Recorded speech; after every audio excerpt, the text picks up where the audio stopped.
She thought, if I have sex with my son, he's not going to be gay anymore. Barbara was born in Boston in 1922. Forgive me if I am wrong there, but I believe she was the only child. Himself in the garage. He committed suicide by carbon monoxide, and how that affects a poor child. Once Barbara's mother collected the life insurance policy, that's when the two of them, Barbara and her mother, they moved to New York City. That's when they took up a residence in the Delmonico Hotel in New York. Now the two of them are living in New York City, and Barbara is in her teenage years, in like her early 20s. She's thrown into the middle of the city and she becomes a prominent socialite. What is a socialite? A socialite is somebody who is wealthy and is always at different parties and always invited to the latest and greatest. Barbara would be named one of New York's 10 most beautiful girls. And from that, she gained regular modeling contracts with Vogue and Harper's Bazaar. Her social status and beauty constantly brought her invitations to high society parties, allowing her to date various wealthy admirers. In her real life, she was actually suffering from a mental illness. Her mother also suffered from schizophrenia, but I couldn't really get that much clarification. Now, this was a time when mental health was not. Barbara met Cornelia, and they really, her brother,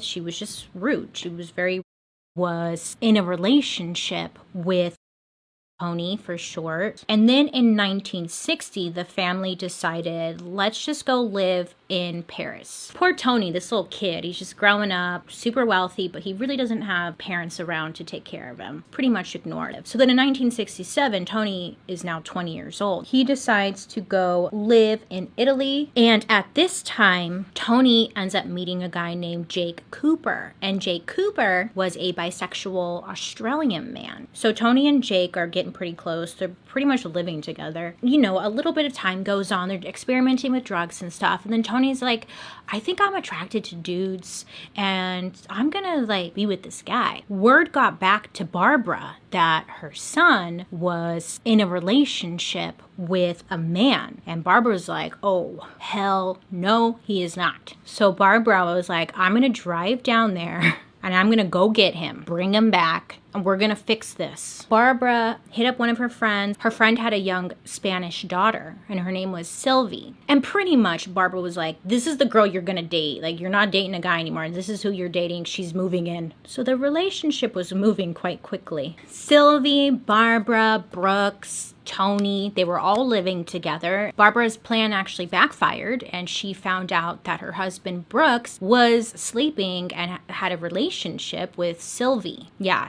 It's messy. Luckily for Brooks, I guess, they ended up getting a divorce, and Brooks ended up marrying Sylvie. And Tony tells Barbara that I'm gonna be with a guy. That's what I want. I like men. This time it just really set her off the rails. She was livid. Okay, look, Barbara was having a lot of affairs as well throughout her marriage. It wasn't just the Brooks guy. So Barbara was determined to fix her son, so she would hire prostitutes, force Tony to have sex with them, and none of it was working. Barbara here was like, you know what? I've had many men tell me that my is bomb.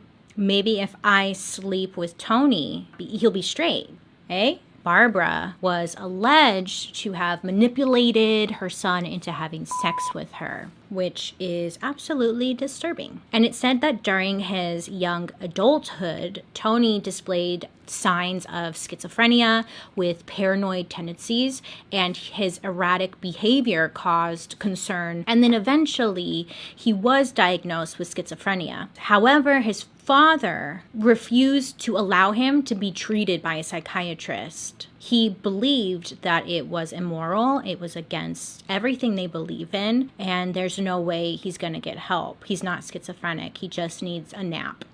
So they're having a sexual relationship for a little bit of time. It's even said that Tony was seeing another guy and they were like at the house, and then Barbara had a threesome with them. Barbara felt like she thought, if I have sex with my son, he's not going to be gay anymore.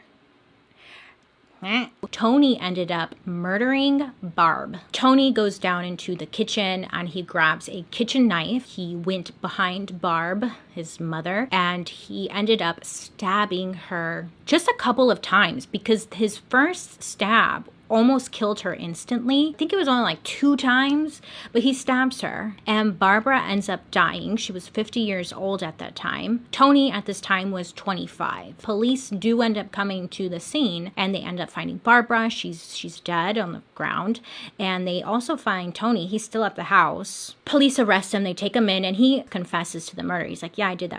But instead of going to prison, he was institutionalized at Broadmoor, which is a psychiatric hospital, and he was there until July 21st of 1980. He seems to be doing really well, and the doctors were like, you know what? He seems like he's doing well. He's gotten better of this illness. He did get out in 1980, and he was 33 years old at this time. And Tony's like, okay, I can't go with my dad, because his dad, he doesn't want anything to do with him. So Tony was like, I can't go to my dad. He decides to fly to New York City to stay with his 87-year-old maternal grandmother. So this was Barbara's mother. Now, it seems that they also had a very toxic relationship, and it only took 6 days after he was released. July 27th, he attacked his grandmother with a kitchen knife, and he ended up stabbing her 8 times, and he broke several bones. So then he was arrested by the New York City Police Department. He was charged with attempted murder